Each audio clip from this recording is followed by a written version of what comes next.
மேஷராசிக்கு எந்த ராசி வந்து செட் ஆகும், எந்த ராசி செட் ஆகும்? ஒரு கணவன் மனைவி ஒரு ஹஸ்பண்ட் ஒய்ஃபும் வந்து பார்த்தீங்கன்னா ஃப்ரெண்ட்லியாக பழகுறாங்க, பார்த்தீங்கன்னா ரொம்ப அண்டர்ஸ்டாண்டிங்காக. ரோட்டில் போவீங்க, ஹஸ்பண்ட் முன்னாடி போயிட்டு இருப்பார், ஒய்ஃப் பின்னாடி வருவாங்க. அது வந்து லக்ன பொறுத்து இருக்காது, ராசி பொறுத்து இருக்காது. ராசி பார்த்தெல்லாம் லவ் பண்ண மாட்டாங்க. இந்த மாதிரி பொருத்தம் இருக்கிறவங்க வந்து லவ் பண்ணி கல்யாணம் பண்ணிக்கிட்டாங்க அப்படின்னா, ஒரு பொருத்தமை வந்து பார்க்கும்போது துலாம் வந்து மீனராசிக்காரங்க கல்யாணம் பண்ணாமல் இருக்கிறது ரொம்ப நல்லதுங்க. பண்ணிட்டாங்கன்னா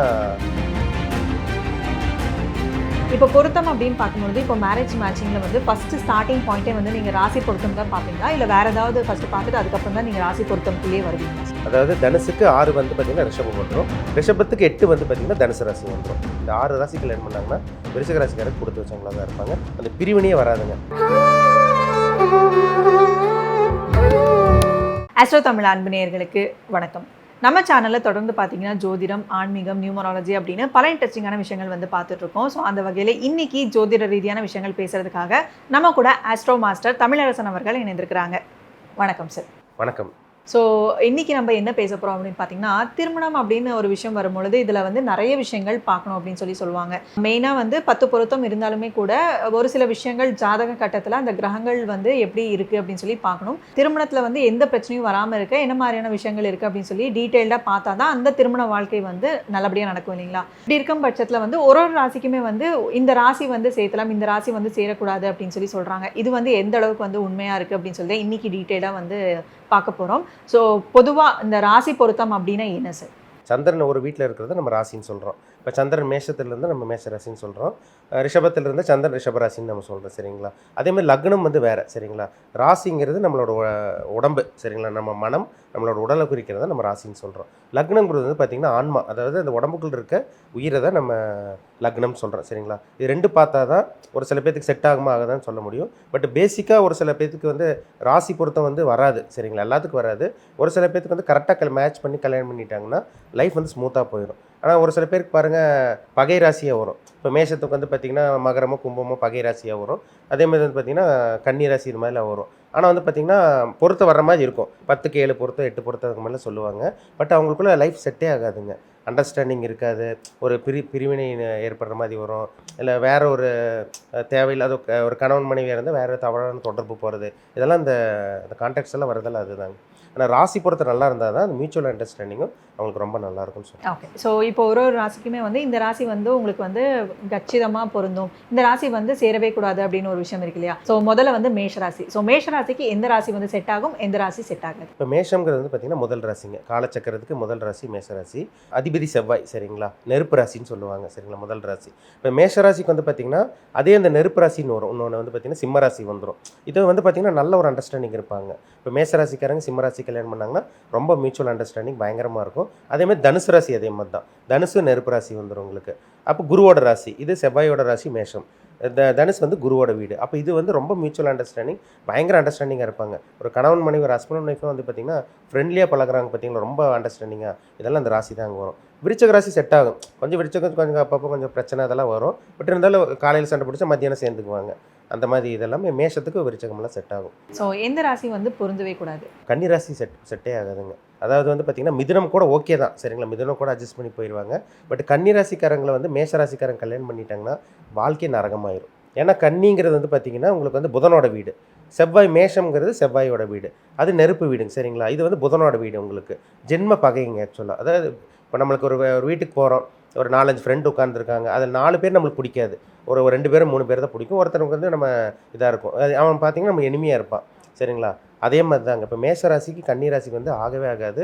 இந்த ராசி கல்யாணம் பண்ணிட்டாங்கன்னா வாழ்க்கையை ஒரு நெகட்டிவான விஷயங்கள் நிறைய அவங்க சந்திக்கிற மாதிரி வரும். டைவர்ஸ் போகிறது, கோர்ட்டு கேஸ் ஏரியாங்கிறது, பஞ்சாயத்து ஆகிறது எல்லாமே இந்த மேஷராசி கன்னிராசி தாங்க. அவங்க மைண்ட் செட்டு வேறு மாதிரி இருக்குங்க. இவங்க ஒன்று பிடிக்குதுமா அவங்க பிடிக்கலாம்பாங்க, எப்பவுமே அடிச்சுக்கிட்டே இருப்பாங்க, சண்டை பிடிச்சிட்டே இருப்பாங்க. இந்த மியூச்சுவல் அண்டர்ஸ்டாண்டிங் வந்து எவ்வளோதான் வீட்டில் உட்காந்து பேசினாலும் அந்த இது வரவே வராது. ஸோ அடுத்த வந்து ரிஷபராசி. ஸோ ரிஷபராசிக்கு வந்து எந்தெந்த ராசி வந்து பொருத்தமாக இருக்கும், எந்தெந்த ராசி வந்து பொருத்தக்கூடாது? ரிஷபங்கிறது ஒரு நல்ல ராசிங்க, ஒரு குடும்பத்தை கவனிச்சுக்குவாங்க. ஏன்னா சந்திரன் வந்து உச்சமடையக்கூடிய ராசி ரிஷபராசி. ஒரு குடும்பத்தை பார்த்துக்கணும். ஏன்னா சின்ன மாடு தானுங்க, மாடு என்ன பண்ணும், ஒரு இடத்துக்கு போகும், வீட்டில் வளர்த்தா கரெக்டாக போகும், கரெக்டாக வீட்டுக்கு வரும். அது எங்கே விட்டாலும் வீட்டுக்கு ஆட்டோமேட்டிக்காக வரும். அதே மாதிரி தாங்க குடும்பத்தை நல்லா கவனிச்சுக்குவாங்க, குழந்தைங்க நல்லா பார்த்துக்குவாங்க. இது ஆணாக இருந்தாலும் பெண்ணாக இருந்தாலும் பொருந்தும் சரிங்களா. அப்பாவோட இவங்களுக்கு அம்மா மேலே தான் ரொம்ப அதிகமாக பாசமாக இருக்கும். இந்த இறக்க குணம் உங்களுக்கு ரொம்ப அதிகமாகவே இருக்கும். இவங்களுக்கு வந்து ஆகர ராசின்னா மிதுன ராசிக்காரங்க செட் ஆயிடுவாங்க. ஏன்னா சுக்கிரனுடைய ராசி பார்த்தீங்களா, மிதுன ராசி செட் ஆகும், கன்னி ராசி செட் ஆகும், துலாம் ராசி செட் ஆயிரும். ஏன்னா 2 சுக்கிரனோட வீடு. அப்புறம் மகர ராசி, கும்பராசி. இந்த சுக்கிரனோட ராசி ரிஷப ராசிக்கு புதனோட ராசியான மிதுன ராசியும் கன்னி ராசி செட் ஆகும். சனியோட ராசியான மகர ராசி, கும்பராசி செட் ஆகும். இது பயங்கர அண்டர்ஸ்டாண்டிங் இருக்கும் உங்களுக்கு சரிங்களா. எவ்வளவு சண்டை பிடிச்சாலும் வந்து பார்த்தீங்கன்னா ஹஸ்பண்டை ஒய்ஃப் விட்டு கொடுக்க மாட்டாங்க, ஒய்ஃபு ஹஸ்பண்டை விட்டு கொடுத்த 2 பேரும் அந்த விட்டு கொடுக்குற அந்த இதே வரவே வராது அவங்களுக்கு. ஸோ ரிஷப ராசிக்கு வந்து எந்தெந்த ராசி வந்து பொருந்தக்கூடாது சார்? ரிஷப ராசிக்கு வந்து முக்கியமாக சொல்லணும்னா தனுசு ராசி பொருத்தவே கூடாதுங்க. என்ன காரணம்னா தனுசுங்கிறது காலச்சக்கரத்துக்கு 9வது வீடு, அது குருவோட வீடுங்க சரிங்களா. இப்போ ஒழுக்கம்னாலே அது குரு தான் சரிங்களா. ஒழுக்கத்துக்கு உண்டான பிளானட் குரு. ஒரு என்ஜாய்மெண்ட்டு, ஒரு லக்ஸுரியாக போகிறது இதெல்லாம் பார்த்தீங்கன்னா சுக்கிரனோடது வந்துடும். அப்போ ரிஷப ராசிக்காரங்க வந்து தனுசு ராசிக்காரங்க மேரேஜ் மேட்ச் பண்ணாலும் சரி, இல்லை ஃப்ரெண்டாக இருந்தாலும் சரிங்க, இந்த ராசிக்கு ரெண்டுமே அண்டர்ஸ்டாண்டிங் அவங்களுக்கு சுத்தமாக இருக்காது. ரிஷப ராசிக்காரங்க வந்து தனுசு ராசிக்காரங்க கல்யாணம் பண்ணுறதுக்கு பண்ணாமல் இருக்கிறது ரொம்ப நல்லது. ஏன்னா நிறைய கிளைண்ட்ஸ் பார்க்குறாங்க ரிஷப ராசிக்காரங்க தனுசு ராசிக்காரங்களை கல்யாணம் பண்ணிவிட்டு ஏன்டா கல்யாணம் பண்ணுங்கிற மாதிரி இருப்பாங்க. ஏன்னா இவங்களும் நல்லவங்க தான், இவங்களும் நல்லவங்க தான். ஆனால் ரிஷபங்கிறது ஒரு ஜாலியான கேரக்டராக இருப்பாங்க. தனுசுங்கிறது ஜாலிங்கிறத விட பார்த்தீங்கன்னா அவங்க ஆன்மீக சிந்தனை அதிகமாக இருக்கும். நம்ம இப்படி தான் இருக்கணும், அப்படி தான் இருக்கணும், ரூல்ஸ் பேசுவாங்க. சில விஷயம் கரெக்டாக இருப்பாங்க, கொஞ்சம் ஏமாலியாக இருப்பாங்க. இவங்க கொஞ்சம் ஜாலியாக இருப்பாங்க. ஏன்னா சுக்கிரனுங்கிறது அசுர குரு, அசுரனுக்கெல்லாம் குரு சுக்கிரன், தேவனுக்கெல்லாம் குரு வந்து பார்த்திங்கன்னா குரு. அப்போ அது தனுசு வந்து பார்த்திங்கன்னா குருவோட வீடு, சுக்கிரனோட வீடு வந்து பார்த்திங்கன்னா ரிஷபம். அப்போ இது ரெண்டும் மேட்ச் பண்ணவே கூடாதுங்க. 6-8 வந்துடும் உங்களுக்கு, ஷஷ்டாஷ்டகமாக உங்களுக்கு வந்துடும். அதனால் நம்ம மேட்ச் பண்ணாமல் இருக்கிறது ரொம்ப நல்லது. இந்த ராசிக்காரன் கல்யாணமே பண்ணக்கூடாது. ஃப்ரெண்டாக இருந்தால் கூட பாருங்கள் உங்களுக்கு செட்டே ஆகாது உங்களுக்கு. ஸோ அடுத்த வந்து மிதுனம். ஸோ மிதுன ராசிக்காரங்களுக்கு வந்து இந்த ராசியெல்லாம் பொருத்தும் அப்படின்னா நீங்கள் என்ன சொல்லுவீங்க? மிதுன ராசிங்கிறது வந்து பார்த்திங்கன்னா ஒரு நல்ல ஒரு ராசிங்க. எனக்கு காலச்சக்கரத்துக்கு 3ஆம் வீடு மிதுன ராசி. அது வந்து பார்த்திங்கன்னா ஒரு கம்யூனிகேஷன் கொண்டான இடம் சரிங்களா. 3ங்கிறது கம்யூனிகேஷன், ஒரு தைரியம், வீரியம், ஒரு நல்ல ஒரு அண்டர்ஸ்டாண்டிங் இருக்குது, அடுத்தவங்கள்ட்ட இன்ட்ராக்ட் பண்ணுறது, கம்யூனிகேட் பண்ணுறது, இது எல்லாமே 3ஆம் இடம் தான். அப்போ பொதுவாகவே மிதுன ராசிக்காரங்க வந்து பார்த்திங்கன்னா ஒரு கூட யாரும் இருக்கணும்னு நினைப்பாங்க. ஏன்னா ராசி சின்னம் ரெட்டை தானே, ஒரு ஆண் ஒன்று பெண் ஒன்று, அது மாதிரி கூட எப்போயுமே இருக்கணும்னு நினைப்பாங்க. இவங்ககிட்ட அந்த ஈர்ப்பு சக்தி அதிகமாக இருக்குங்க. ஒரு ஆணாக இருந்தால் ஒரு பெண்ணை டக்குன்னு அட்ராக்ட் பண்ணிடுவாங்க, ஒரு பெண்ணாக இருந்தால் ஆணை டக்குன்னு அட்ராக்ட் பண்ணிடுவாங்க. ஃப்ரெண்டாக நிறைய பேர் பாருங்கள், மிதுன ராசிக்காரங்க நிறைய ஃப்ரெண்ட்ஸ் வச்சுருப்பாங்க, நிறைய பார்க்க முடியும் சரிங்களா. நல்லா பேசுவாங்க, கலகலன்னு இருப்பாங்க. அந்த மாதிரி குணம் படைச்சவங்களுக்கு நம்ம வந்து கன்னி ராசி வந்து செட் ஆகும் உங்களுக்கு. ஏன்னா கன்னி புதனோட வீடு தானே உங்களுக்கு, அதனால ஈஸியாக செட் ஆயிரும் உங்களுக்கு. கன்னி செட் ஆயிரும், துலாமும் செட் ஆகும் உங்களுக்கு. ஏன்னா துலாமும் ஜாலியான வீடு சரிங்களா. காலச்சக்கரத்துக்கு 7ஆம் வீடு துலாம் வீடு வரும். ஒரு ஜாலியாக இருப்பாங்க, ஒரு லக்ஸுரியாக இருக்கும்னு நினைப்பாங்க, ஆடம்பரமான வாழ்க்கையை வாழணும்னு நினைப்பாங்க, ஒரு பர்ஃப்யூம் அடிக்கிறது, ஒரு நீட்டாக ட்ரெஸ் பண்ணுறது, இதெல்லாமே சுக்கிரனோட இது தாங்க சரிங்களா. டூர் போகணுன்னு நினைப்பாங்க, இதே கேட்டகரி புதன் இருக்கும் சரிங்களா. அந்த மாதிரி இது பார்த்தீங்கன்னா உங்களுக்கு துலாம் ராசி செட் ஆகும். மகர ராசி அதே மாதிரி தான். ஏன்னா மகரம்ங்கிறது உழைப்புக்கு சொந்தக்காரங்க, தொழில்னா மகரத்திட்ட தான் கற்றுக்கணும். ஏன்னா அப்பேற்பட்ட ராசி மகர ராசி. கும்பம்ங்கிறது அதே தான். ஏன்னா உங்களுக்கு மிதுன ராசிக்கு கும்பராசி செட் ஆகிடும், பக்காவாக செட் ஆகும். ஏன்னா கும்பம்ங்கிறது சனியோட வீடு, அதுக்கு திரிகோண வீடு வந்து புதனோட வீடு வந்துடும். கும்பம்ங்கிற ஒரு நிதானம் இருக்குங்க, பொறுமையாக இருப்பாங்க, டீல் பொறுமையாக இருந்து இது பண்ணுவாங்க, ஆன்மீக சிந்தனை அதிகமாக இருக்கும். அதே மாதிரி மிதுன ராசிக்காரங்க எந்த இடத்துல ஜாலியாக இருக்கணும், எந்த இடத்துல கரெக்டாக இருக்குன்னு அவங்களுக்கு ரொம்பவே நல்லா தெரியும். அதனால் மிதுன ராசிக்காரங்க கன்னி ராசிக்காரங்களுக்கு செட் ஆயிடுவாங்க, துலாம் ராசிக்காரங்களுக்கு செட் ஆயிடுவாங்க, மகர கும்ப ராசிக்காரங்களுக்கு ரொம்பவே அட்டாச்மெண்ட் ஆயிடுவாங்க. இந்த ராசி கல்யாணம் பண்ணால் ரொம்ப லைஃப் சூப்பராக இருக்கும். ஸோ மிதுன ராசிக்கு வந்து எந்தெந்த ராசிங்க வந்து பொருந்தவே பொருந்தாது? மிதுனத்துக்கு வந்து பொருந்தாத ராசின்னு பார்த்தீங்கன்னா உங்களுக்கு விருச்சகம் தாங்க சொல்லணும். ஏன்னா வந்து விருச்சங்கிறது மிதுனத்துக்கு 6ஆம் வீடு வந்துடும் உங்களுக்கு சரிங்களா. விருச்சங்கிறது தேல் மாதிரி. பொதுவாக பாருங்கள் விருச்சக ராசிக்காரங்க பெருசாக பேச மாட்டாங்க, சைலண்ட்டாக இருப்பாங்க. ஒரு சைலண்ட் கில்லர்னு சொல்கிறேன் பார்த்தீங்களா, அமைதியாக இருப்பாங்க. ஒரு விஷயம் இது பண்ணோன்னா அவங்க பொறுமையாக இருப்பாங்க, யார்கிட்டையும் வெளியே காமிச்சிக்க மாட்டாங்க. தேல் வந்து எங்கே இருக்கும், நம்ம செடி கொடி புதரில் தான் இருக்குங்க, வெளியே காமிச்சிக்காது தண்ணி. அதே மாதிரி வந்து பார்த்திங்கன்னா விருச்சிக ராசிக்காரங்க வெளியே காமிக்காமல் இருப்பாங்க. அதேமாதிரி விட்டு கொடுக்க மனப்பான்மை, இந்த தியாக மனப்பான்மை இருக்கும். இது வந்து மிதுனத்துக்கு பிடிக்காது சரிங்களா. பழி வாங்கணும்னு நினச்சாங்கன்னா ஈஸியாக பழி வாங்கிட்டு போயிட்டே இருப்பாங்க. யார்? விருச்சிக ராசிக்காரங்க. அப்போ விருச்சகம் செவ்வாயோட வீடு, நெருப்பு வீடு. புதன்கிறது வந்து பார்த்திங்கன்னா அந்த ராசிங்கிறனால இது மியூச்சுவலாக சுத்தமாக செட் ஆகாதுங்க. சண்டை தான் எப்போவுமே. லைஃபே ஒரு போராட்டமாக இருக்கும் விருச்சகத்துக்கும் மிதுனத்துக்கும். கல்யாணம் பண்ணாமல் இருக்கிறது ரொம்ப நல்லது இந்த ராசிக்காரங்க. ஸோ அடுத்த வந்து கடகராசி. ஸோ கடகராசிக்காரங்களுக்கு வந்து இந்த ராசியெல்லாம் பொருந்தும் அப்படின்னா நீங்கள் என்ன சொல்லுங்கள்? கடகராசி வந்து பார்த்திங்கன்னா ஒரு அருமையான ராசிங்க சரிங்களா. ஏன்னா 4ஆம் வீடு, அதாவது காலச்சக்கரத்துக்கு 4ஆம் வீடு கடகராசி வந்துடும் உங்களுக்கு. தாய்ப்பாசம் கொண்ட வீடுங்க உங்களுக்கு சரிங்களா. ஏன்னா சந்திரன் வந்து ஆட்சி பெறக்கூடிய வீடு, குரு வந்து உச்சம் பெறக்கூடிய வீடு சரிங்களா. பொதுவாகவே கடகராசிக்காரங்க அன்பு பாசத்துக்கு கட்டுப்படுவாங்க, அம்மா மேலே பாசமாக இருப்பாங்க, அப்பாவோட உங்களுக்கு அம்மா தான் ரொம்ப பிடிக்கும். அதே மாதிரி வந்து பார்த்திங்கன்னா இலகிய மனசாக இருக்கும், ரொம்ப இலகிய மனசாக இருக்கும், சென்சிட்டிவ்னு சொல்லுவாங்க. ஒரு சில பேசினாலே டக்குன்னு வர திட்டாலும் அழுதுருவாங்க பார்த்தீங்களா, கண் கலங்கிடுவாங்க, மனசு தாங்காது. அந்த அப்பேற்பட்ட ராசி கடகராசி. இவங்களுக்கு வந்து சிம்மராசிக்காரங்க செட் ஆயிடுவாங்க. ஏன்னா பூமியோட துணைக்கோள் வந்து பார்த்திங்கன்னா சந்திரன் சரிங்களா.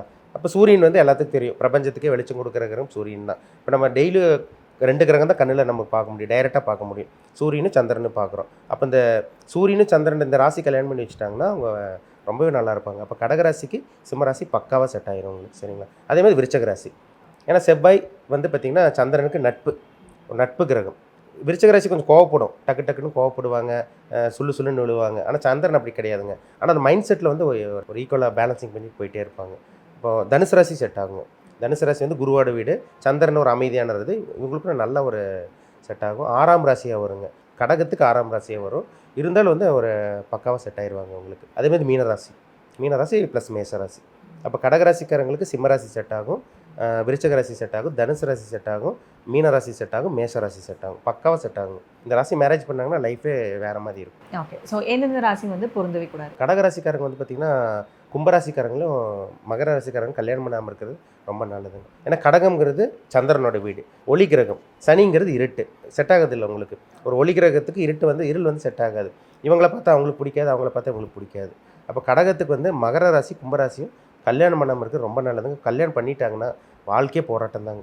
அண்டர்ஸ்டாண்டிங் வராதுங்க, அவங்களுக்கு சுத்தமாக வராது. இப்போ லவ் மேரேஜ் அப்படின்னு பார்க்கும்பொழுது இப்போ ராசி பார்த்தெல்லாம் லவ் பண்ண மாட்டாங்க. இந்த மாதிரி ராசி பொருத்தம் இருக்கிறவங்க வந்து லவ் பண்ணி கல்யாணம் பண்ணிக்கிட்டாங்க அப்படின்னா அவங்களோட ஜாதகம் ரீதியாக ஏதாச்சும் விஷயம் வந்து அவங்களுக்கு ஹெல்ப் பண்ணுமா சார் ஒரு நல்ல மேரேஜ் லைஃப் லீட் பண்ணுறதுக்கு? ராசி பொறுத்த ஒரு சில பேருக்கு வராதுங்க, ஆனால் லக்ன பொருத்தம் இருக்கும். இப்போ ராசி பொறுத்த வராத இருக்கும், லக்ன பொறுத்த வந்து பார்த்தீங்கன்னா இப்போ நான் சொன்னேன் பார்த்தீங்களா ராசி, ஆனால் லக்னத்துக்கு இந்த லக்னத்துக்கு அந்த லக்னம் நட்பு லக்னமாக போயிடும். 50% பேலன்ஸ் பண்ணிட்டு போயிடுவாங்க. ஒரு சில பேர்த்துக்கு 6ஆம் லக்னமாக 6-8 லக்னமாக போயிடும், சரிங்களா? இப்போ கடகத்துக்கு வந்து பார்த்திங்கன்னா கும்பம் மெயினாக பண்ணக்கூடாது, மகரம் பண்ணக்கூடாது. இப்போ ராசியும் கடகமாக இருந்து லக்னமும் கடகமாக இருக்கிறவங்களுக்கு டெஃபினட்டாக மகரம் கும்பம் ஆகவே ஆகாது. இவங்களுக்கு டெஃபினட்டாக சொல்லிடலாம், ஒன்றா பிரிஞ்சிருவாங்க, இல்லைன்னா வாழ்க்கை போராட்டமாக இருக்கும், இல்லை அட்ஜஸ்ட் பண்ணி வாழ்வாங்க, இல்லை வேறு சில பழக்க வழக்கங்கள் வந்து அவங்க ரூட் வேறு மாதிரி போயிடும். இதெல்லாம் நம்ம நிறைய பார்க்குறோம். ஓகே, ஸோ மேரேஜ் மேட்சிங் அப்படின்னு பார்க்கும்பொழுது ராசி பொருத்தமும் பார்க்கணும், லக்னம் பொருத்தமும் பார்க்கணும், அதே மாதிரி ஜாதக கட்டத்தில் இருக்கக்கூடிய கிரக நிலைகள், தசாபுதி இதெல்லாமே வந்து கண்டிப்பாக பார்க்கணும் இல்லைங்களா? ஸோ தொடர்ந்து வந்து ஒரு ராசிக்குமே வந்து பார்த்துட்ருக்கோம். அந்த வகையில் அடுத்தது வந்து சிம்மராசிக்கு வந்து எந்த ராசி வந்து பொருந்தும் சார்? சிம்மராசிக்கு வந்து பார்த்திங்கன்னா சிம்மராசியே பொருந்துங்க. ஒரு சில பேர் ஒரே ராசி ஒரே இது பண்ணக்கூடாதுன்னு சொல்லுவாங்க. சிம்மத்துக்கு சிம்மம் கல்யாணம் பண்ணிட்டு பிரச்சனை கிடையாது, நட்சத்திரம் மாறணும். ஒரே இதுன்னு போட்டேன்னு உங்களுக்கு ரஜ்ஜு தட்டுன்னு எல்லாம் சொல்லுவாங்க, சரிங்களா? நட்சத்திரம் மாறினா ஓகே, பண்ணலாம், தப்பு கிடையாது. அதே மாதிரி கடகராசி செட் ஆயிடுவாங்க உங்களுக்கு. சிம்மராசி கடகராசி செட் ஆவாங்க. சிம்மம் நெருப்பு வீடுங்க. சிம்மராசிக்காரங்க ஃபயர் மாதிரி இருப்பாங்க. அதாவது சிம்மம் வந்து கோவப்படும், சோம்பேறினா சோம்பேறி. சிங்கம் என்ன பண்ணுதுங்க, பயங்கர ஃபோர்ஸாக போகும், உட்காந்து ஒரு இடத்துல அப்படியே படுத்துக்கும், புரியுதுங்களா? அதே மாதிரி தியாக மனப்பான்மை கொண்டவங்க. தனக்கு கிடைக்கிற உணவை அடுத்தவங்களுக்கு கொடுக்கணும், சாப்பாடு கொடுக்கணும், ஹெல்பிங் மைண்டு, இல்லாதவங்களுக்கு பணத்தை கொடுத்து ஹெல்ப் பண்ணுறது, சப்போர்ட் பண்ணுறது, இந்த மாதிரிலாம் சிம்மராசிக்காரங்களுக்கு இயல்பாகவே குணம் வரும். கோவம் இருக்கிற இடத்துல தான் குணம் இருக்குன்னு சொல்லுவாங்க. சிம்மராசிக்காரங்களுக்கு இயல்பாகவே கோவம் வரும். அதே மாதிரி இறக்க குணமும் அதே மாதிரி அந்த இலகிய மனமும் உங்களுக்கு ரொம்பவே அதிகம்னு சொல்லலாம் சிம்மராசிக்காரங்களுக்கு. இப்போ சிம்மராசிக்காரங்க கடகராசிக்காரங்க கல்யாணம் பண்ணால் அவங்க லைஃப் நல்லாயிருக்கும். தனுசு ராசி கல்யாணம் பண்ணால் ரொம்பவே நல்லாயிருக்கும். அதே மீனராசிக்காரங்களும் கல்யாணம் பண்ணலாம், மேஷராசிக்காரங்களும் கல்யாணம் பண்ணலாம். ஏன்னா மேஷங்கிறது நெருப்பு ராசி, தனுசு நெருப்பு ராசி. அப்போ இந்த 3 ராசி லிங்க் ஆகும்போது மீனமுக்கு கல்யாணம் பண்ணலாங்க. ஏன்னா 8ஆம் ராசின்னு சொல்லுவாங்க, அது குருவோட வீடு. அப்போ சிம்மம் வந்து செட் ஆயிரும், உங்களுக்கு குருக்கு செட் ஆயிரும். நட்பு கிரகம் அதிநட்பு, அது வந்து நல்லாவே மேட்ச் ஆயிரும். அப்போ கடகம் சிம்மராசிக்கு வர கடகராசி, விருச்சக ராசி, தனுசு ராசி, மீனராசி, மேஷராசி, இந்த 6 ராசி பக்காவாக மேட்ச் ஆயிருங்க உங்களுக்கு. ஸோ எந்த ராசி வந்து சிம்மராசிக்கு வந்து பொருந்தவே கூடாது? சிம்மராசிக்கு வந்து ஆகவே ஆகாதுன்னா இப்போ மெயினாக வந்து பார்த்திங்கன்னா உங்களுக்கு வந்து பார்த்திங்கன்னா மகரம் தாங்க. ஏன்னா அது 6ஆம் வீடாக வந்துடும் உங்களுக்கு, சரிங்களா? ஏன்னா வந்து மகரம் கொஞ்சம் ஃபயர் மாதிரி இருக்கும், துடிப்பாக இருக்கும். சிம்மம் வந்து திடீர்னு ஃபயர் மாதிரி இருப்பாங்க, சோம்பேறியாக இருப்பாங்க. இது வந்து சூரியன் வந்து நெருப்பு, சனி வந்து பார்த்திங்கன்னா இருட்டு, சரிங்களா? சூரியனோட பையன் தானே சனின்னு சொல்கிறாங்க, அந்த சொல்லப்பட்டிருக்கு. சூரியனா தந்தை, சனிங்கிறது மகங்கிறாங்க. இந்த ராசி கல்யாணம் பண்ணி வச்சவங்க பிரிஞ்சவங்க தாங்க ஜாஸ்தி. நிறைய கோர்ட்டு கேஸில் டிவோர்ஸ் பண்ணி நின்றவங்களாம் பாருங்கள் சிம்மராசிக்காரங்களாக இருப்பாங்க, இல்லை மகர ராசிக்காரங்களாக இருப்பாங்க, கும்பராசிக்காரங்களாக இருப்பாங்க. சிம்மத்துக்கு வந்து மகரம் கும்பம் ஆகவே ஆகாதுங்க. கல்யாணம் பண்ணி வச்சுட்டா வாழ்க்கை வந்து வெரி ஒஸ்ட்டு, வாழ்க்கையே நரகமாக போயிடும், ஒன்றுமே பண்ண முடியாது. அப்படி இருக்கவங்க அட்ஜஸ்ட் பண்ணி வாழ்கிறாங்க. லக்ன பொருத்தம் அவங்களுக்கு மேட்ச் ஆகிரும், அது ஓரளவுக்கு அண்டர்ஸ்டாண்டிங் கொண்டு போகும். இருந்தாலும் அந்த மனப்பொருத்தம், அந்த உடல் பொருத்தம் உங்களுக்கு வரவே வராது, அது சுத்தமாக வராதுங்க உங்களுக்கு. ஓகே, ஸோ அடுத்த வந்து கன்னிராசி. ஸோ கன்னிராசிக்கு வந்து எந்தெந்த ராசி வந்து அப்படியே பொருந்தும் அப்படின்னா நீங்கள் என்ன சொல்லுங்கள்? கன்னிராசிக்கு வந்து பார்த்திங்கன்னா உங்களுக்கு மெயினாக என்ன ராசி பொருந்துன்னு பார்த்தீங்கன்னா உங்களுக்கு துலாம் ராசி செட் ஆயிரும். ஏன்னா கன்னிங்கிறது வந்து பார்த்திங்கன்னா காலச்சக்கரத்துக்கு 6ஆம் வீடு. உங்களுக்கு ஒரு இளமையான தோற்றம் இருப்பாங்க. பொதுவாகவே கன்னிராசிக்காரங்க பாருங்கள் ஒரு இளமையாக இருப்பாங்க, சரிங்களா? இளமையாக இருப்பாங்க, வயசான வெளியே கண்டுபிடிக்க முடியாது. ஒரு 40 வயசு 50 வயசு இருப்பாங்க, வெளியே பார்த்து 25-30 வயசு மாதிரி தெரிவாங்க. ஒரு இளமையான தோற்றம், புத்திசாலியாக இருப்பாங்க. அது படித்தவங்களாக இருக்கட்டும், படிக்காதவங்களாக இருக்கட்டும். பயங்கர புத்திசாலியாக இருப்பாங்க. அந்த தந்திரம் இருக்கும் உங்களுக்கு. ஐடி ஃபீல்டில் இருக்கவங்க கன்னிராசிக்காரங்களாக இருப்பாங்க. பிஸ்னஸ் மைண்டு இருக்கவங்க கன்னிராசிக்காரங்க. எப்படியாவது பிஸ்னஸில் சாதிக்கணும், சம்பாதிக்கணும்னு நினைக்கிறவங்க பாருங்கள் கன்னிராசிக்காரங்க தான். எப்படியோ வாழ்க்கையை பொழைச்சிக்குவாங்க. படிக்காத நிறைய கன்னிராசிக்காரங்க பிஸ்னஸ் பண்ணிட்டு இருக்கவங்க நிறைய பேர் இருக்காங்க. அக்கௌண்ட்ஸ் இருக்க, ஆடிட்டிங் ஒர்க் பண்ணுறவங்க, அதே மாதிரி அந்த இது இருக்குது ஸ்டேஷனரி ஐட்டமெல்லாம் இருக்குது பார்த்தீங்களா, அதில் பெரிய ஆள் இருக்கவங்களாம் கன்னிராசிக்காரங்க தான். மீடியாவில் சக்ஸஸ் பண்ணிட்டு இருக்கவங்க கன்னிராசிக்காரங்க தான். அப்போ கன்னிராசிக்காரங்களுக்கு வந்து துலாம் ராசிக்காரங்க செட் ஆயிரும். ஏன்னா துலாம் ஒரு ஜாலியான வீடு. இது நல்ல ஒரு மியூச்சுவல் அண்டர்ஸ்டாண்டிங் வந்துடும். ஏன்னா புதனுக்கு வந்து சுக்கிரன் நட்பு செட் ஆயிரும் உங்களுக்கு. அதே மாதிரி வந்து மகரம் கும்பமும் செட் ஆயிரும் உங்களுக்கு. ஏன்னா புதன்கிறது சனிக்கு நட்பு, புதனுக்கும் நட்பு. சரிங்களா? அப்போ புதனுக்கு கன்னிராசிக்காரங்க வந்து மகர ராசி கும்பராசிக்காரங்க கல்யாணம் பண்ணாலும் லைஃப் நல்லாயிருக்கும் உங்களுக்கு. சரிங்களா? அதேமாதிரி வந்து பார்த்திங்கன்னா ரிஷபராசிக்காரங்க நல்லா பக்காவாக செட் ஆயிரும். அதேமாதிரி மிதுன ராசிக்காரங்களும் நல்லா மேட்ச் ஆயிரும் அவங்களுக்கு. ஸோ எந்த ராசி வந்து கன்னி ராசிக்கு பொருந்தவே கூடாது? பொருந்தவே கூடாத ராசினா மேஷ ராசி தாங்க. புரியுதுங்களா? ஏன்னா கன்னிக்கு வந்து 8ஆம் ராசி மேஷம். சரிங்களா? மேஷம் நெருப்பு. சரிங்களா? மேஷராசிக்காரங்க பொதுவாக கோவப்படுவாங்க. கன்னிராசிக்காரங்க ஜாலியாக இருக்குன்னு நினைப்பாங்க. ஒரு சகிப்புத்தன்மை இருக்கும், ஃப்ளெக்சிபிலிட்டி உங்கள்கிட்ட இருக்கும். மேஷத்துக்கு அந்த மாதிரி இருக்காது. எப்போ பார்த்தாலும் பிரச்சனை, வீட்டில் பிரச்சனை, கணவன் மனைவிக்குள்ளே சண்டை, ஹஸ்பண்ட் மனைவிக்குள்ளே சண்டை அப்படிங்கிறவங்கள பாருங்கள் கன்னி மேஷம் தான். கன்னிராசிக்காரங்க மேஷராசிக்காரங்க கல்யாணம் பண்ணால் அவங்க வீட்டில் தெரியும். அவங்க வீட்டில் என்னென்ன நடக்குது அவங்க வாழ்க்கையை பார்த்தாலே கண்டுபிடிச்சிக்கலாங்க. நிறைய ப்ராப்ளம் வரும். ஒரு டேஞ்சரான ஒரு அமைப்பு. இந்த மாதிரி ராசி வந்து கன்னிராசிக்காரங்க மேஷராசிக்காரங்களை கல்யாணம் பண்ணவே கூடாதுங்க. ரொம்ப ஒரு லைஃப் வந்து ஒஸ்ட்டாக போயிடும். ஓகே. ஸோ அடுத்த வந்து துலாம் ராசி. துலாம் ராசிக்கு வந்து எந்தெந்த ராசி வந்து அப்படியே பக்காவாக பொருந்தும்னா நீங்கள் என்ன சொல்லுங்கள்? துலாம் ராசிக்கு வந்து பார்த்திங்கன்னா பக்காவாக பொருந்தக்கூடிய ராசி வந்து பார்த்திங்கன்னா மகரம் கும்பம் தாங்க. சரிங்களா? ஏன்னா துலாம் வந்து மகரம் கும்பம் தான் அட்ஜஸ்ட் பண்ணும். சரிங்களா? ஏன்னா துலாம்ங்கிறது அது வந்து பார்த்திங்கன்னா சுக்கிரனோட வீடு, மகரம் வந்து சனியோட வீடு. சரிங்களா? இன்னும் ரொம்ப நட்புங்க இது. சனிக்கு சுக்கிரன் நட்பு, சுக்கிரனுக்கும் சனி நட்பு. சரிங்களா? அப்போ மகர ராசியும் கும்பராசியும் துலாம் ராசிக்காரன் கல்யாணம் பண்ணாங்கன்னா இவங்களுக்கு மட்டும்தான் அவங்க அட்ஜஸ்ட் பண்ணுவாங்க. துலாம் ராசிக்கு மகர ராசி அட்ஜஸ்ட் பண்ணி போகும், கும்பராசிக்கு அட்ஜஸ்ட் பண்ணி போகும். அப்போ துலாம் ராசிக்காரங்க மகர ராசி கும்பராசிக்காரன் கல்யாணம் பண்ணி வச்சா லைஃபே சொர்க்கமாக இருக்கும். பயங்கர அண்டர்ஸ்டாண்டிங்காக இருப்பாங்க. அது ஒரு பக்காவாக இருக்கும். ரிஷபராசியும் கல்யாணம் பண்ணலாங்க. அது 8ஆம் ராசின்னு சொல்லுவாங்க. காலச்சக்கரத்துக்கு 2ஆம் வீடாக வரும். துலாம் கொண்டு 8ஆம் வீடாக வரும் உங்களுக்கு. ஆனால் அதுவும் கல்யாணம் பண்ணலாம். ஏன்னா ரெண்டும் ஒரு சுக்கிரனோட ராசி தானே. அது வந்து மியூச்சுவல் அண்டர்ஸ்டாண்டிங் இருக்கும் உங்களுக்கு. கன்னி ராசிக்காரங்களும் கல்யாணம் பண்ணலாம். அதேமாதிரி வந்து பார்த்திங்கன்னா மிதுன ராசிக்காரங்களும் கல்யாணம் பண்ணலாம். அப்போ துலாம் ராசிக்கு வந்து கன்னி ராசி, மிதுன ராசி, ரிஷபராசி, மகர ராசி, கும்பராசி, இந்த 6 ராசி பார்த்து கல்யாணம் பண்ணிட்டீங்கன்னா வாழ்க்கையே அவங்களுக்கு லைஃபே சூப்பராக இருக்குங்க. இல்லை மாற்றமே கிடையாது. இப்போ பொருத்தம் அப்படின்னு பார்க்கும்பொழுது இப்போ மேரேஜ் மேட்சிங்கில் வந்து ஃபஸ்ட்டு ஸ்டார்டிங் பாயிண்ட்டே வந்து நீங்கள் ராசி பொருத்தம் தான் பார்ப்பீங்களா, இல்லை வேறு ஏதாவது ஃபஸ்ட்டு பார்த்துட்டு அதுக்கப்புறம் தான் நீங்கள் ராசி பொருத்தம்குள்ளேயே வருவீங்களா? இல்லைங்க, ஃபஸ்ட்டு ராசி பொருத்த பார்க்கணுங்க. ராசிங்கிற மைண்டு தானே நம்மளுக்கு. நம்ம எண்ணங்கள் எப்படி இருக்கா, அவங்க அதாவது நம்மளுக்கு அவங்களுக்கு ஒத்து வருவாங்களா, ஒத்து வர மாட்டாங்களா, இதை தான் பார்க்கணுங்க. இந்த ராசி அதிபதி நட்பா இல்லை பகையா, இதை நான் ஃபஸ்ட்டு பார்க்கணும். அதுக்கப்புறம் தான் லக்னத்துக்குள்ளே போகணும். சரிங்களா? ராசிக்கு அப்புறம் தான் உள்ள லக்னத்துக்குள்ளே போகணும். லக்னமும் சில பேருக்கு மேட்ச் ஆயிருங்க. அதாவது ராசியும் மேட்ச் ஆகி லக்னமும் மேட்ச் ஆகிறவங்க வந்து பார்த்திங்கன்னா இப்போ ஒரு ரோட்டில் போவீங்க, ஹஸ்பண்ட் முன்னாடி போயிட்டு இருப்பார், ஒய்ஃப் பின்னாடி வருவாங்க. பின்னாடி சரி நடந்து வா அப்படிங்க. ஒரு பைக்கில் போகிறீங்க, நல்ல ஒரு அன்பாக போவாங்க, உட்காந்துட்டு போவாங்க. ஒரு சில பேர் வந்து பார்த்திங்கன்னா தனியாக போவாங்க. நோட் பண்ணியிருங்க, முன்னாடி போவாங்க, பின்னாடி வருவாங்க. ஒரு சண்டை இருக்கும் அந்த இதில். அது வந்து லக்ன பொறுத்து இருக்காது, ராசி பொறுத்து இருக்காது. ஒரு அண்டர்ஸ்டாண்டிங்காக, ஒரு ஃப்ரெண்ட்லியாக, ஒரு ஜாலியாக போகிறது, ஒரு அண்டர்ஸ்டாண்டிங் ஃப்ரெண்ட்லியாக, ஒரு இணைப்பிரியாக தமிழ் ரோடே பார்த்து பொறாமல் போடும். இப்போ எப்படி இருக்காங்க பாருங்கள் அப்படின்லாம் அது எல்லாத்துக்கும் வராதுங்க, ஒரு சில பேர்த்துக்கு தான். அது வந்து ராசி பொறுத்து அவங்களுக்கு இருக்கும், லக்னம் பொறுத்து இருக்கும். பக்காவாக இருக்கும். உங்கள் ஜாதகம் பார்த்து சொல்லிடலாம், கண்டிப்பாக உங்களுக்கு அந்த இருக்கும். அப்போ ராசி பொறுத்த மெயின், ரெண்டாவது லக்ன பொருத்தம். இது 2 அமைஞ்சவங்க கொடுத்து வச்சவங்க லைஃப் வந்து வேறு மாதிரி இருக்கும். ஸோ துலாம் ராசிக்கு வந்து இந்த ராசியெல்லாம் பொருந்தவே கூடாது அப்படின்னா நீங்கள் என்ன? துலாம் ராசிக்கு வந்து மீன ராசி பொருத்தக்கூடாதுங்க. சரிங்களா? மீன ராசி அதாவது பொதுவாக மீன ராசிக்காரங்க நல்லவங்க தான். ஆன்மீக சிந்தனை இருக்கும், நல்ல குணம் இருக்கும். கழுவுறு மீன் நனுவுறு மீன் சொல்லுவாங்க. மீனராசிக்காரங்க பாருங்க ஒரு பிரச்சனை வந்து ஈஸியாக எஸ்கேப் ஆயிடுவாங்க. ஏன்னா நீர் ராசி உங்களுக்கு 12வது ராசி. சரிங்களா? மோட்ச ராசின்னு சொல்லுவாங்க. ஆன்மீக சிந்தனை உங்களுக்கு அதிகமாக இருக்கும், இறக்க குணம் இருக்கும், அன்பு பாசமாக இருப்பாங்க. அடுத்தவங்ககிட்ட வந்து அந்த ஈகோலாம் காமிக்க மாட்டாங்க, ரொம்ப ஒரு சைலண்ட்டாக இருப்பாங்க, நல்ல குணம் இருக்கும். ஆனால் துலாமும் நல்ல ராசி தான். இது சுபகிரகம் தான், அது சுபகிரகம் தான். ஆனால் சுக்கிரனுக்கு குரு ஆகவே ஆகாதுங்க. அப்போ இந்த ராசி கல்யாணம் பண்ணினா அடிச்சுக்கிட்டே இருப்பாங்க எப்போ பார்த்தாலும். அதாவது துலாம் ராசிக்காரங்களுக்கு மீன ராசிக்காரங்களுக்கு பிடிக்கவே பிடிக்காது. மீன ராசிக்காரங்களுக்கு துலாம் ராசிக்காரங்களுக்கு ஆகவே ஆகாது. நீங்கள் நிறைய ஜாதகம் பார்க்கலாம் அந்த மாதிரி. சரிங்களா? அதனால் துலாம் ராசிக்காரங்க ஜாலியாக இருக்குன்னு நினைப்பாங்க, மீன ராசிக்காரங்க கரெக்டாக இருக்குன்னு நினைப்பாங்க. அதேமாதிரி வந்து பார்த்திங்கன்னா ஒரு ஆன்மீக சிந்தனை இந்த மாதிரி இருக்குன்னு நினைப்பாங்க. இவங்க கொஞ்சம் அப்படியே ஆப்போசிட்டாக இருக்கணும், ஜாலியாக இருக்குன்னு நினைப்பாங்க. இவங்களுக்குள்ள அண்டர்ஸ்டாண்டிங்கே இருக்காதுங்க. ஒரு பொருத்தம் வந்து பார்க்கும்போது துலாம் வந்து மீனராசிக்காரங்க கல்யாணம் பண்ணாமல் இருக்கிறது ரொம்ப நல்லதுங்க. பண்ணிட்டாங்கன்னா ரொம்ப பிரச்சனை தான். ஆனால் நல்லவங்க தான், இவங்களும் நல்லவங்க தான், அவங்களும் நல்லவங்க தான். சரிங்களா? ஆனால் செட் ஆகாது அவங்களுக்கு. மியூச்சுவல் அண்டர்ஸ்டாண்டிங் வரவே வராது. லைஃப்பில். ஸோ அடுத்த வந்து விருச்சிக ராசி. விருச்சிக ராசிக்கு வந்து இந்த ராசியெல்லாம் வந்து பக்காவாக பொருந்தும் அப்படின்னா நீங்கள் என்ன சொல்லுங்கள்? விருச்சிக ராசிங்கிறது பார்த்திங்கன்னா ஒரு 8ஆம் ராசிங்க, ஒரு சீக்ரெட். ஏன்னா காலச்சக்கரத்துக்கு 8ஆம் வீடு, சீக்ரெட்டாக இருப்பாங்க, அமைதி. பொதுவாக பாருங்கள், விருச்சிக ராசிக்காரங்க வளவலன்னெல்லாம் பேச மாட்டாங்க, ரொம்ப சைலண்ட்டாக இருப்பாங்க. அடுத்தவங்க என்ன பேசுகிறாங்கன்னு நோட் பண்ணுவாங்க, வாட்ச் பண்ணுவாங்க. அப்பேற்பட்ட ராசி விருச்சிகம், சரிங்களா? தேல் மாதிரிங்க, சைலண்ட்டாக இருப்பாங்க. சைலண்ட் கில்லர்னு சொல்கிறாங்க பார்த்தீங்களா, அது விருச்சிகம் தாங்க. கோவம் வரும், உச்சக்கட்டத்தில் கோவம் வரும். சில விஷயங்களை வெளியே காமிக்க மாட்டாங்க, ரகசியத்தை மெயின்டைன் பண்ணுவாங்க. கூடவே சுற்றிட்டு இருப்பாங்க. பார்த்தீங்கன்னா வேற ஒரு வேலை பண்ணிட்டு போயிடுவாங்க. இவனா இப்படி அப்படிங்கிற மாதிரி இருக்கும். இது விருச்சிகம் பண்ணும் கண்டிப்பாக. ஆனால் வந்து பார்த்தீங்கன்னா இந்த ராசிக்கு ஒரு சில ராசியில் மேட்ச் ஆகும், பக்காவாக மேட்ச் ஆகும். முக்கியமான ராசி என்னென்னா தனுசு ராசி சொல்லலாம். தனுசு ராசிக்காரங்க செட் ஆயிடுவாங்க, ஏன்னா குருவோட வீடு தானுங்க. இதை விருச்சிகம் செட் ஆயிரும். மீன ராசிக்காரங்க செட் ஆயிடுவாங்க, ஏன்னா மீனம்ங்கிறது குருவோட வீடு. இதுவும் செட் ஆயிரும், நல்லா மிச்சம். ஏன்னா நீர் ராசி, விருச்சிகம் நீர் ராசி, மீனம் நீர் ராசி செட் ஆயிரும். மேசராசிக்காரங்க கூட செட் ஆயிடுவாங்க. மேசராசிக்காரங்க கூட நல்லா பக்காவாக மேட்ச் ஆயிடுவாங்க.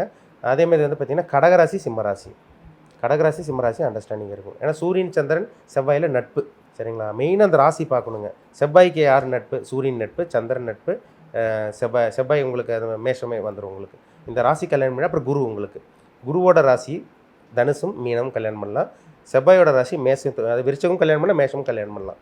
அதேமாதிரி வந்து பார்த்திங்கன்னா சூரியன் சந்திரன் சிம்ம ராசி கடகராசி, இந்த 6 ராசி கல்யாணம் பண்ணாங்கன்னா விருச்சிக ராசிக்காரருக்கு கொடுத்து வச்சவங்களாக தான் இருப்பாங்க. அந்த பிரிவினையே வராதுங்க. ஒரு 2 மணி நேரம் தான் சண்டை பிடிப்பாங்க, சேர்ந்துருவாங்க. சண்டை பிடிச்சி 2 மணி நேரத்தில் சேர்ந்துருவாங்க. அந்த மாதிரி ஒரு இது இருக்கும். ஸோ விருச்சிக ராசிக்கு வந்து இந்த ராசியெல்லாம் பொருந்தவே கூடாது அப்படின்னா நீங்கள் என்ன? முக்கியமான ராசி வந்து பார்த்திங்கன்னா மிதுன ராசி தாங்க, சரிங்களா? ஆகவே ஆகாதுங்க. ஷஷ்டாஷ்டகம் 8ஆம் ராசியாக வந்துடும். மிதுன ராசிக்காரங்க விருச்சிக ராசிக்காரங்களுக்கு எப்பயுமே ஆகவே ஆகாது.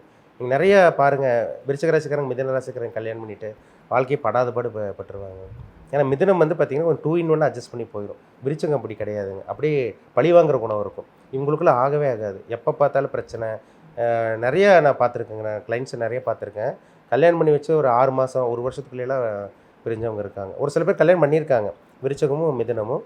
அதை அட்ஜஸ்ட் பண்ணி போகிறவங்க இருக்காங்க. பார்த்தீங்கன்னா லக்ன பொறுத்தவங்களுக்கு மேட்ச் ஆகிருக்கு, லக்ன பொறுத்தம் வந்து பார்த்திங்கன்னா டச் ஆகிருக்கு அவங்களுக்கு. அதனால் லைஃப் வந்து அட்ஜஸ்ட் பண்ணி போவாங்க.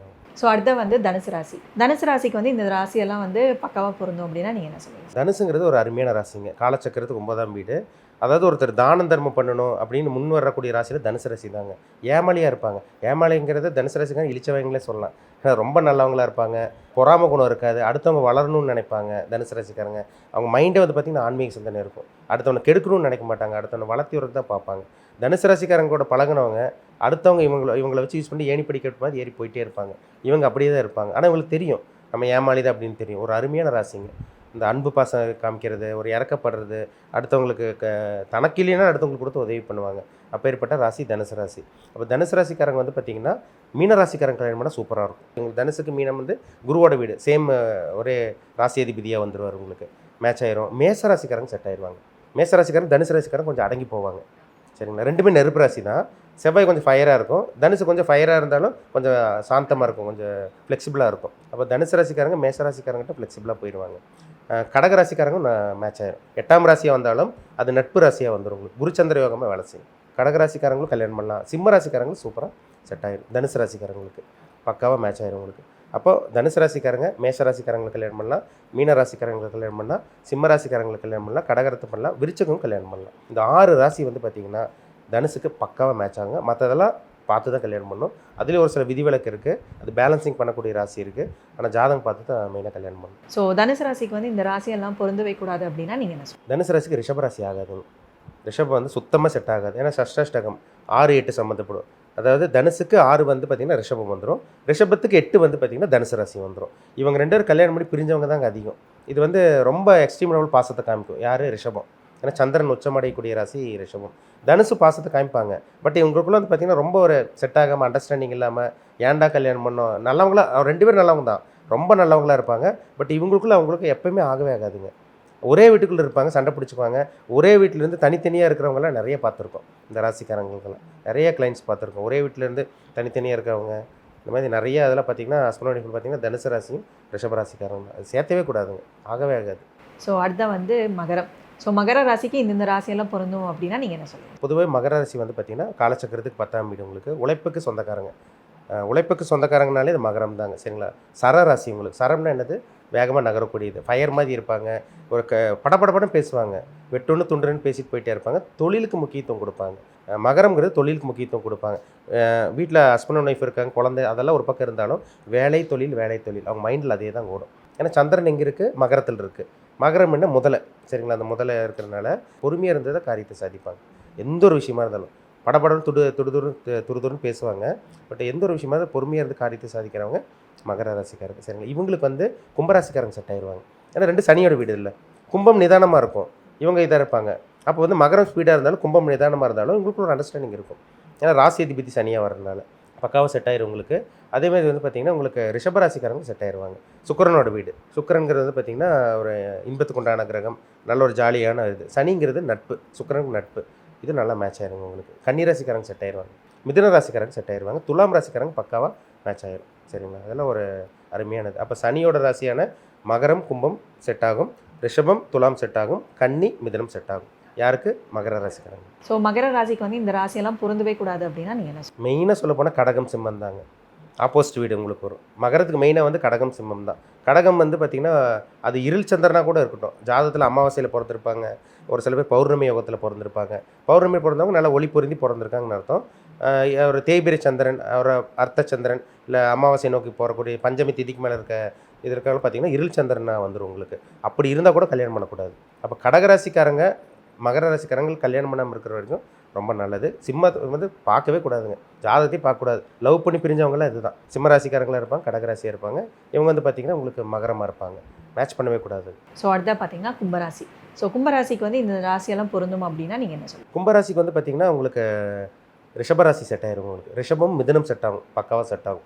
ரிஷபம் மிதுனம் செட் ஆகும். ஏன்னா கும்பம்ங்கிறது பானை, சரிங்களா? குடம், அது குடம். அது அந்த ரகசியம், அதாவது கும்பராசிக்காரங்க ஒரு ரகசியத்தை மெயின்டைன் பண்ணுவாங்க. ஒரு விஷயம் வெளியே சொல்லக்கூடாதுன்னு அப்படியே சீக்கிரட்டை மெயின்டைன் பண்ணுவாங்க. ஆனால் அந்த பானைக்குள்ளே என்ன இருக்குது, தங்கம் இருக்கா, இல்லை மோர் இருக்கா, கம்மங்கூழ் இருக்கா, சாப்பாடு இருக்கா, நகை இருக்கா, என்ன இருக்குன்னு அவங்களுக்கு மட்டும் தாங்க தெரியும், அடுத்தவங்களுக்கு தெரியாது. தலைமையில் ஒரு இது மிச்சர் மாதிரி. ஏன்னா ராசி இதே அப்படி தானே உங்களுக்கு. வெளியே காமிச்சிக்க மாட்டாங்க, வெளி தோற்றத்து எங்கே எதுன்னு தெரியாது அவங்களுக்கு. ஒரு விஷயம் சொன்னால் நம்பி இவங்ககிட்ட சொல்லலாம், சரிங்களா? சீக்கிரட்டை மெயின்டைன் பண்ணுவாங்க. சேமிப்பு உடையவர்கள், கொஞ்சம் சிக்கனமாக இருப்பாங்க. காசு பணத்தில் கொஞ்சம் சேர்த்து வைக்கணும், கரெக்டாக இருக்குன்னு நினைக்கிறவங்க கும்பராசிக்காரங்க கரெக்டாக இருப்பாங்க பண விஷயத்தில். இவங்களுக்கு வந்து ரிஷபராசிக்காரங்க செட் ஆவாங்க. ஏன்னா அவங்களுக்கு கொஞ்சம் பண விஷயத்தில் கராராக இருப்பாங்க, கட் அண்ட் ரைட்டாக இருப்பாங்க. அப்போ கும்பராசிக்காரங்களுக்கு ரிஷபராசிக்காரங்க செட் ஆவாங்க. மிதுன ராசிக்காரங்களும் செட் ஆவாங்க உங்களுக்கு. துலாம் ராசிக்காரங்க மேட்ச் ஆயிரும், நல்லா மேட்ச் ஆயிரும்.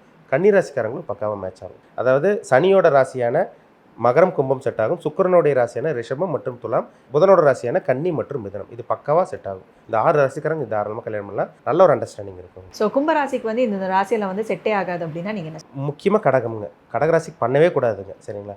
கடகராசிக்காரங்க ரொம்ப நல்லவங்களா இருப்பாங்க. அதாவது கடகத்தை கல்யாணம் பண்ணாங்கன்னா இவங்க ரொம்ப ஸ்லோவாயிருவாங்க கும்பராசிக்காரங்க, சரிங்களா? ஏன்னா கடகங்கிறது சரராசி, சரிங்களா? இது வந்து பார்த்திங்கன்னா ஸ்திர ராசி, புரியுதுங்களா உங்களுக்கு? ஆனால் கடகமே பாசமாக இருப்பாங்க, கும்பமும் பாசமாக இருக்கும்.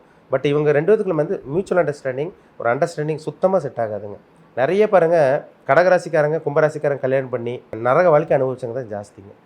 ஏன்டா கல்யாணம் பண்ணோம், இவங்களை ஏன்டா கல்யாணம் பண்ணுறங்கிற மாதிரி லைஃப் அப்படியே வாஷ் அவுட் ஆகி போயிட்டே இருக்கும். மேட்ச் பண்ணவே கூடாது. அதேமாதிரி சிம்மத்தையும் கல்யாணம் பண்ணக்கூடாது. அதாவது சிம்மராசியும் கும்பராசியும் சேர்த்து வைக்கக்கூடாது, கடகராசி முக்கியமாக சேர்த்தே வைக்கக்கூடாதுங்க. கல்யாணம் பண்ணிட்டாங்கன்னா அவங்க வாழ்க்கை மிகப்பெரிய ஒரு ஒஸ்டான ஒரு நிலைமைக்கு போயிடும் கண்டிப்பாக. ஸோ கடைசியாக வந்து மீனராசி. மீனராசிக்காரங்களுக்கு இந்த ராசியெல்லாம் பக்காவாக பொருந்தும் அப்படின்னா நீங்கள் என்ன சொல்லுங்கள்? மீனம்ங்கிறது 12ஆம் வீடு. மீனராசிக்காரங்க வந்து பார்த்திங்கன்னா ஒரு விஷயத்தை பண்ணுறதுக்கு முன்னாடி யோசிப்பாங்க. ஒரு பிரச்சனை வந்துருச்சுன்னா எஸ்கேப் ஆயிடுவாங்க. ஏன்னா ரெட்டை மீன் தானே உங்களுக்கு. மீனை கையில் பிடிச்சி என்ன பண்ணுவோம், துள்ளி குதிச்சிடும். ஈஸியாக பிரச்சனையிலேருந்து வெளியே வருவாங்க. அதனால தான் கழுவுற மீனில் நல்ல ஒரு மீன் மீனராசிக்காரங்க சொல்லப்பட்டது. நல்ல குணம் இருக்குங்கன்னா ரொம்ப நல்லவங்க, மனசார யாருக்கும் எந்த கெடுதலும் பண்ண மாட்டாங்க, கெட்டது பண்ண மாட்டாங்க. நல்ல குணம் இருக்கும், ஆன்மீக சிந்தனை இருக்கும். லைஃப் வந்து என்ஜாய் பண்ணணும்னு நினைப்பாங்க மீனராசிக்காரங்க. அதாவது என்ஜாய் பண்ணணுன்னா அந்த ஆன்மீக சம்மந்தப்பட்டதில் இந்த மாதிரி இது பண்ணணும், அடுத்தவங்களுக்கு இது கொடுக்கணும், கோயில் கட்டணும், அடுத்தவங்களுக்கு தான தர்மம் பண்ணணும், டொனேஷன் பண்ணணும், இந்த மாதிரி விஷயங்கள் அவங்க ஆசைகள் வேறு மாதிரி போகும். அப்போ இந்த ராசிக்கு வந்து மேஷராசிக்காரங்க அண்டர்ஸ்டாண்டிங்காக இருக்கும், சரிங்களா? ஏன்னா மேஷங்கிறது அது ஒரு நல்ல ஒரு ராசி தான். மீனத்துக்கு மிங்கிள் ஆயிரும் உங்களுக்கு, மேட்ச் ஆயிரும் உங்களுக்கு. அப்போ மீனராசிக்காரங்க மேஷராசிக்காரங்களும் செட் ஆயிடுவாங்க. முக்கியமாக கடகராசிக்காரங்களும் செட் ஆவாங்க. கடகராசிக்காரங்களும் செட் ஆயிடுவாங்க. சிம்மராசிக்காரங்களுக்கும் மீனராசிக்காரங்க கல்யாணம் பண்ணலாம், மேட்ச் ஆயிரும் உங்களுக்கு. விருச்சிக ராசி செட் ஆயிரும். விருச்சிகம் நீர் ராசிங்க உங்களுக்கு, மீனம் நீர் ராசி உங்களுக்கு. இது 2 வந்து பார்த்திங்கன்னா நல்ல ஒரு அண்டர்ஸ்டாண்டிங் வந்துடும், பயங்கரமான ஒரு அண்டர்ஸ்டாண்டிங் வரும். தனுசு ராசி கல்யாணம் பண்ணலாம். தனுசு கல்யாணம் பண்ணிட்டிங்கன்னா பயங்கர அண்டர்ஸ்டாண்டிங் வந்துடும். ஏன்னா 2 பேருமே கேரக்டர் வைஸ் வந்து பார்த்திங்கன்னா திங்கிங்கெல்லாம் ஒரே மாதிரி இருக்கும். இந்த பொருள் எடுக்கணும்னா அவங்களும் அதே பொருள் தான் எடுக்கணுமாங்க. இவங்க ஒன்று நினச்சாங்கன்னா அவங்களும் அதே தான் நினைப்பாங்க. அந்த திங்கிங் வைஸில் இதெல்லாம் பக்காவாக இருக்கும். யாரும் மீனராசிக்கும் தனுசுக்கும். அப்போ மீனராசிக்காரங்க மேஷராசிக்காரங்க செட் ஆவாங்க. கடகராசிக்காரங்க செட் ஆவாங்க, சிம்ம ராசிக்காரங்க செட் ஆவாங்க, விருச்சிக ராசிக்காரங்க செட் ஆவாங்க, தனுசு ராசிக்காரங்க செட் ஆயிடும். இந்த 6 ராசி இது பண்ணிட்டீங்கன்னா வாழ்க்கையே ரொம்ப சூப்பராக இருக்குங்க. இந்த மீனம்ங்கிறது வந்து பார்த்திங்கன்னா குருவோட வீடுங்கிறனால அந்த குருவோட வீட்டுக்கு நான் சொன்ன ராசி எல்லாமே பார்த்திங்கன்னா நட்பு வீடாக வந்துடும் உங்களுக்கு. நம்ம எதிரி பிடிக்கணுமா, நம்ம ஃப்ரெண்டை பிடிக்குமா, நம்ம ஃப்ரெண்டை தான் நம்மளுக்கு பிடிக்கும், அது எல்லாமே உங்களுக்கு மேட்ச் ஆயிரும். உங்களுக்கு ரொம்ப நல்லா இருப்பாங்க. கணவன் மனைவி வந்து ஃப்ரெண்டாக பழகுவாங்க. அந்த மாதிரி இருக்கும் லைஃப் லாங்காக. ஸோ மீன ராசிக்கு வந்து இந்த ராசியெல்லாம் பொருந்தவே கூடாது அப்படின்னா நீங்கள் என்ன சொல்லுங்கள்? முக்கியமாக மீன ராசிக்காரங்க வந்து பார்த்திங்கன்னாங்க துலாம் ராசி கல்யாணம் பண்ணக்கூடாதுங்க. சரிங்களா? ஏன்னா மீனம்ங்கிறது வந்து பார்த்திங்கன்னா அந்த ஆன்மீக சம்மந்தப்பட்ட வாழ்க்கையை அனுபவிக்கணும், அந்த மோட்சத்தை தேடி போகணும், வாழ்க்கையே வேண்டாம், கடைசி பிரிவு எனக்கு போதும், வாழ்க்கை நான் பிறந்தது வேஸ்ட்னெல்லாம் சொல்லுவாங்க. ஒரு சில பேரில் புலம்புவாங்க. அது மீனராசிக்காரங்க ஆன்மீக சிந்தனையிலே போயிடுவாங்க. துலாம் ராசிக்காரங்க கொஞ்சம் லைஃப் என்ஜாய் பண்ணணும், ஈஸியாக மிங்கிள் ஆயிடுவாங்க, இடத்துல நல்லா பழகுவாங்க, பேசுவாங்க. ஆனால் இந்த ராசிக்கு வந்து சஷ்டஷ்டக ராசியாக வரனால செட்டே ஆகாதுங்க. எப்போ பார்த்தாலும் பிரச்சனை தான் வரும். மீனராசி கண்டா துலாம் ராசிக்கு பிடிக்காது, துலாம் ராசி கண்டா மீனராசிக்கு பிடிக்காது. ஏன்டா கல்யாணம் பண்ணுன்னு இருக்கும். வாழ்க்கையே போராட்டமாக இருக்குங்க. டெய்லி பிரச்சனைங்க. 2 நாள் நல்லா இருப்பாங்க ஒரு சில பேர், 3ஆவது நாள் பிரச்சனை வரும். திங்கக்கிழமையிலேருந்து வியாழக்கிழமை வரைக்கும் நல்லா வாழ்க்கை போகும், அப்புறம் 3 நாள் பஞ்சாயத்து ஆகும். இதெல்லாம் பார்த்திங்கன்னா இந்த கதை தான். அதனால் இந்த ராசி கல்யாணம் பண்ணாமல் இருக்கிறது ரொம்ப நல்லதுங்க. ஒரு சில பேர் லவ் பண்ணி கல்யாணம் பண்ணி பிரிஞ்சவங்க ரொம்ப ஜாஸ்திங்க இந்த ராசிக்காரங்க. அதனால் பார்த்து பண்ணுங்கள் நீங்கள். ஓகே. ஸோ இப்போ ஒரு ராசிக்குமே வந்து எந்தெந்த ராசி வந்து பொருத்தலாம், எந்தெந்த ராசி வந்து பொருந்தவே கூடாது அப்படின்னு சொன்னீங்க. ஸோ இது வந்து நம்ம நேர்களுக்கு வந்து ரொம்பவே யூஸ்ஃபுல்லாக இருக்கும்னு சொல்லி நம்புகிறோம். ஏன்னா இப்போ மேரேஜ் மேட்சிங் அப்படின்னு வராங்க அப்படின்னா முதல்ல வந்து ராசி பொருத்தம் தான் பார்க்குறீங்க. அதுக்கப்புறம் வந்து அவங்களோட சுய ஜாதகத்தில் என்ன மாதிரியான விஷயங்கள் வந்து மேட்ச் ஆகுது, ஹாரோஸ்கோப் வந்து எந்த அளவுக்கு வந்து மேட்சிங்காக இருக்குது, கல்யாணம் பண்ணலாமா, திருமணத்துக்கு அப்புறம் எந்த விதமான பிரச்சனைகளும் வரக்கூடாது அப்படின்னு சொல்லி ரொம்ப டீட்டெயில்டாக வந்து சொல்லுவீங்க இல்லைங்களா? ஸோ அதில் முக்கியமான பாயிண்ட் வந்து இந்த ராசி பொருத்தம். இதை வந்து ரொம்பவே டீட்டெயில்டாக ஒரு ராசிக்குமே வந்து எக்ஸ்பிளைன் பண்ணியிருக்கீங்க. ஸோ தொடர்ந்து ஜோதிட ரீதியாக நிறைய விஷயங்கள் வந்து அடுத்தடுத்து பேசலாம் சார். அது வரைக்கும் நன்றி. வணக்கம். ஸோ தொடர்ந்து நம்ம சேனலில் வந்து ஜோதிட ரீதியாக நிறைய விஷயங்கள் வந்து அடுத்தடுத்து வர இருக்குது. ஸோ திருமணம் சார்ந்த விஷயத்தில் உங்களுக்கு ஏதாவது கன்சல்டேஷன் எடுத்து பார்க்கணும் அப்படின்னு நினச்சிங்க அப்படின்னா கீழே டிஸ்கிரிப்ஷனில் நம்பர் கொடுத்துருக்கோம். ஸோ அந்த நம்பருக்கு நீங்கள் கால் பண்ணி சார் கிட்ட கன்சல்டேஷன் எடுத்துக்கிட்டு திருமணம் சார்ந்த விஷயங்களில் பொருத்தமாக இருக்கட்டும், இல்லை மேரேஜ் லைஃப் வந்து எப்படி இருக்கும் அப்படின்னு சொல்லி கன்சல்டேஷன் எடுத்துக்கிட்டு லைஃப் வந்து லீட் பண்ணுங்கள். ரொம்ப ஹாப்பியான லைஃப் வந்து அமையும். ஸோ தொடர்ந்து ஜோதிட ரீதியாக நிறைய விஷயங்கள் வந்து அடுத்தடுத்து வர இருக்குது. அது எல்லாமே பார்க்க நம்ம ஆஸ்ட்ரோ தமிழர் சேனலை ஃபாலோ பண்ணிக்கோங்க.